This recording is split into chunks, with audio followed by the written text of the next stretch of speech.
ഇനിക്ക് ഇടുക്കി മണ്ഡലത്തിലെ വിശേഷങ്ങൾ കൂടി നോക്കാം. സംസ്ഥാനത്തെ ഏറ്റവും വലിയ പാർലമെന്റ് മണ്ഡലമായ ഇടുക്കിയുടെ ഏതാണ്ട് എല്ലാ പ്രദേശങ്ങളിലും ഓടിയെത്തി വോട്ട് ഉറപ്പിക്കാനായി എന്ന ആത്മവിശ്വാസത്തിലാണ് LDF സ്ഥാനാർത്ഥി അഡ്വക്കേറ്റ് ജോയ്സ് ജോർജ് നാളെ നാമനിർദ്ദേശ പത്രിക സമർപ്പിക്കാനൊരുങ്ങുന്നത്. ജനങ്ങൾ നൽകുന്ന ആത്മവിശ്വാസം വളരെ വലുതാണെന്ന് ജോയ്സ് ജോർജ് കൈരളി ന്യൂസിനോട് പറഞ്ഞു.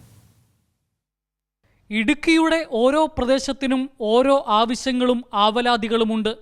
ഇടുക്കിയിൽ ജനിച്ചു വളർന്ന ആളെന്ന നിലയിൽ ഏറ്റവും വ്യക്തമായി അത് അറിയാവുന്നത് സ്ഥാനാർത്ഥികളിൽ ജോയ്സ് ജോർജിന് തന്നെ.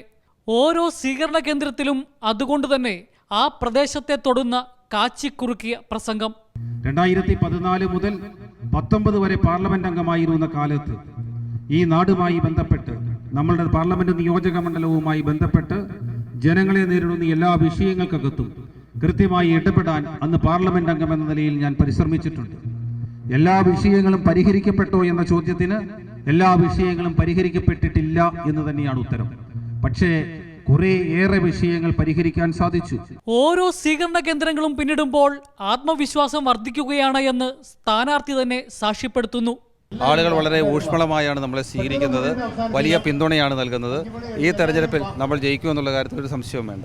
സ്വീകരണം ഏറ്റുവാങ്ങി സ്ഥാനാർത്ഥി പോയി കഴിഞ്ഞാലും ജോയ്സ് ജോർജിനെ കുറിച്ചും ജോയ്സ് ജോർജിന് വേണ്ടിയും വാചാലരാകുന്ന സാധാരണക്കാർ, പ്രത്യേകിച്ച് മലയോര പ്രദേശത്തുള്ള ആൾക്കാർ എന്നും ജോയ്സ് ജോർജിൻ്റെ കൂടെ തന്നെയായിരിക്കും. ഒരിക്കലും ഞങ്ങൾ ജോയ്സ് ജോർജിനെ മറന്നൊരു ഞങ്ങൾക്കൊരു ജീവിതമില്ല. ഞങ്ങളുടെ എല്ലാ വോട്ടും ഇവിടെ 100% വോട്ടും ഞങ്ങളുടെ ജോയ്സ് ജോർജിന് വേണ്ടി ഞങ്ങൾ അർപ്പിക്കും. പരമാവധി ജനങ്ങളെ കണ്ട് വിജയം ഉറപ്പെന്ന ആത്മവിശ്വാസത്തോടെയാണ് ജോയ്സ് ജോർജ് നാമനിർദ്ദേശ പത്രിക സമർപ്പിക്കാൻ ഒരുങ്ങുന്നത്. കൈരളി ന്യൂസ്, ഇടുക്കി.